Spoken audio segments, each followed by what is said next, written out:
Many await the presentation of the 2022 budget with bated breath. Over the past few weeks, the business community and other stakeholders have presented their views on what they expect the budget to focus on. Ahead of the presentation, some members of parliament have been speaking to Citi News. There's no sense of hope. You can see that the public discourse is very constrained.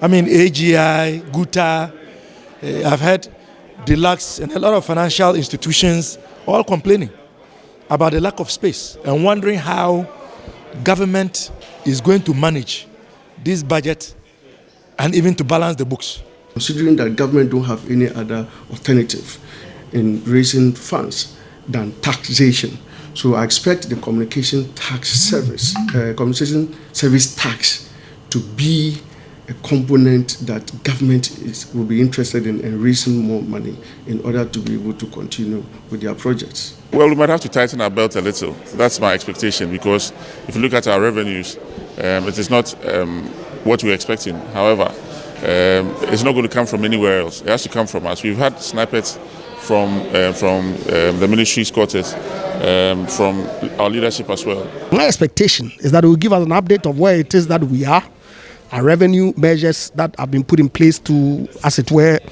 formalize the economy and bring a lot more people into the tax net, and also what measures that they're rolling out to ensure that we come back within the fiscal deficit space of 5%. Last week, there were near fisticuffs in the hallways of Parliament during a press briefing by the majority between two MPs over the use of a photograph whose authenticity was a subject of dispute.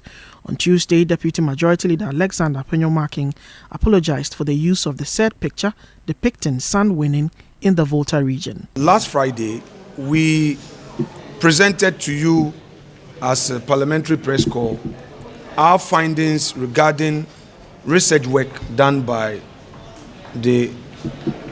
some academics in the area, and one of the pictures that was part of the findings apparently was taken from somewhere and placed on that article.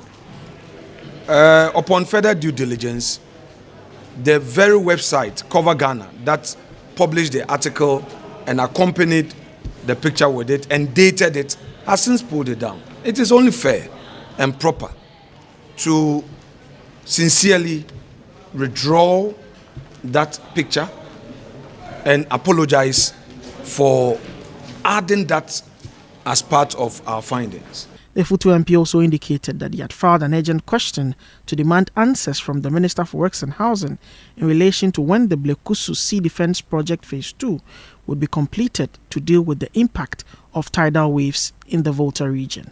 I've escalated the matter a step further by filing an urgent question addressed to the Minister for Works and Housing. And this is the text of the question. To ask the Minister of Works and Housing when the construction of the Blekusu Sea Defence Project Phase 2 in the Volta region would commence, having regard to the recent rampaging effects of the tidal waves. Members of Parliament, for all intents and purposes, are ready to receive the presentation of the budget by the Finance Minister. Many are the expectations, many are what people are expecting to be delivered in terms of the substance and the form. Reporting for Citi News from Parliament, my name is Clement Apaak.